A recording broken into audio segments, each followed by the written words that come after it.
Mga tol, may bago tayong produkto dito. Ito yung Zolele C500 Low Sugar Rice Cooker. May 7 preset to mga tol, kaya ma-enhance mo na ang cooking trip mo rito, ropa. Multifunctional tong smart rice cooker natin mga tol, kaya marami kang trip na pwedeng gawin dito mga tol. Kaya ang naisipan kong luto rito, gagawa tayo rito ng Hainanese chicken. Kaya sinimulan ko na sa pagsisibak ng sibuyas at onion leeks. Next na rin natin kadkarin tong luya at itong bawang mga tol.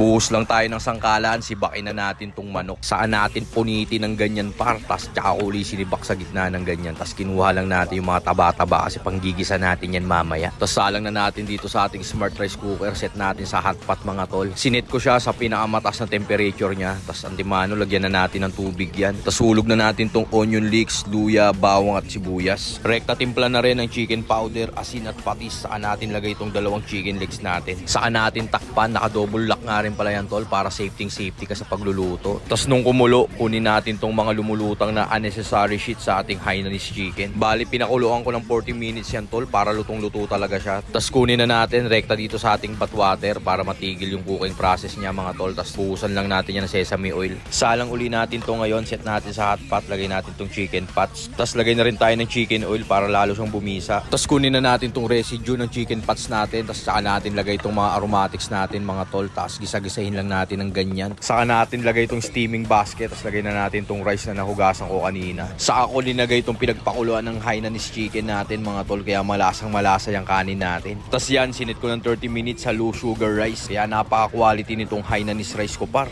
Kaya kung kursunada mo tong produkto ko, check mo lang to sa yellow basket ko tol. Walang katutong-tutong yan. Linuto natin si steamer yan eh. Ednis tayo ng kalan. Gawa naman tayo ng Hainanese sauce. Sa mahinang apoy, lagay natin tong bawang. Sunod natin tong spring onion, konting toyo at oyster sauce. Konting brown sugar na din. Panghuli tong sesame oil. Napakabisa na sa Hainanese chicken natin yan par. Tara mga tol, emptyhin na natin tong Hainanese chicken natin. Lagyan natin ng chili garlic. Sinimplehan na lang natin mga tropa. Usaw muna natin dito.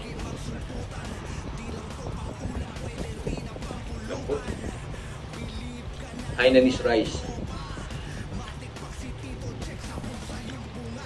Simple lang pero ang bisa mga tol.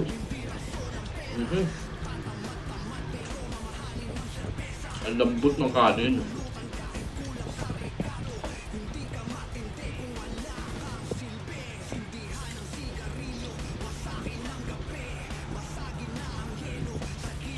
Ang bisa.